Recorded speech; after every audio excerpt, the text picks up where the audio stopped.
had a lot of politicians come up, and no one recognized you on what will be your last moderated Chamber of Commerce BPW candidate. Loretta stopped out at the winery in Marblehead this summer. Only had one glass, but we talked about this, how it's become a tradition almost every year to come out here at the Elks, and it's going to be something next year, assuming BPW and Chamber also host it, to not have you up here, keeping our feet to the fire, and Edna keeping our time. I want to thank you, Loretta, and thank the members of both organizations.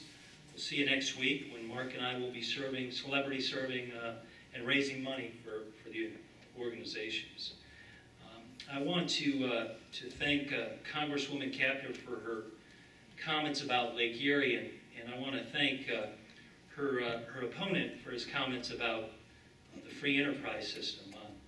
I run a business in Marblehead, 3 of them, and pay my share of sales taxes, and property taxes, and income taxes, and bed taxes, tens of thousands of dollars to help the public schools in Danbury, for instance, and the village of Marblehead, Ottawa County's Visitors Bureau. My greatest threat is not, although it's certainly a burden, my greatest threat, and the greatest threat that faces Kim and I and our 12 employees is not the tax burden, although it's tremendous and it can be viewed as a burden. Our greatest threat is the health of Lake Erie. Our greatest threat by far is the health of Lake Erie, because 9 out of 10 of those customers that visit us every day, year-round, visit the Marblehead Lighthouse. They visit the Lifeboat Station Museum that Senator Gardner and I were able to get some capital budget dollars to fund, and they take in Lake Erie and everything it has to offer.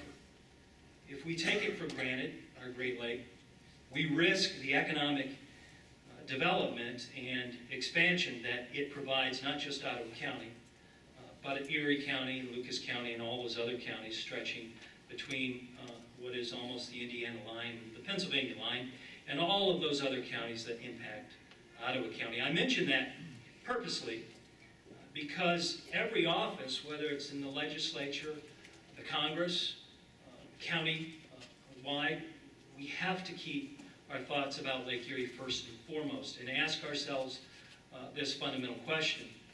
Is this vote, is this issue going to impact our Great Lake, and will it protect it?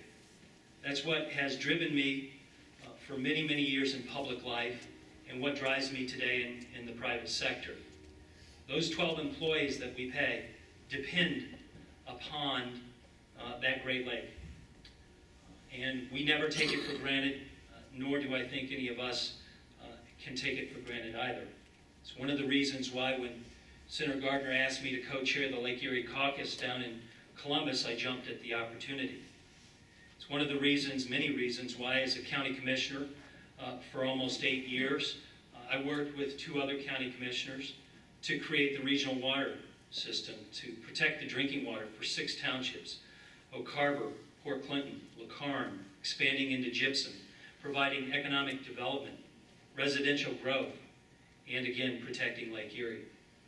It's why we stood up and worked so hard to make sure that when Put-in-Bay was faced with the water crisis, that we knew no political boundaries, working with township, the village, the county certainly, and the state to ensure the safe drinking water was extended after the crisis, and the kinds of crises that we could have seen with the city of Toledo that they encountered were not again realized here in Ottawa County. I'm quite proud of the work that I did as a county commissioner for 7.5 years, and I'm equally proud of the work I did in concert with now Congressman Bob Latta, Senator Randy Gardner, co-sponsoring the largest tax cut for seniors. I was recognized for my work expanding jobs and protecting the middle class. I didn't take any of that for granted. There's more to be done. Whether it's expanding county commission night meetings, whether it's making sure that we are doing the kinds of things we can do by live streaming our meetings, why we can create a board of revision process that is more open to the public, inviting us to come together at night where it's more accessible for business owners. These are some of the ideas that I have, and I hope to talk more during the question and answer period. I want to again thank Loretta, thank Edna, and thank all of you for attending tonight, and I appreciate your vote in just 3 weeks. Thank you.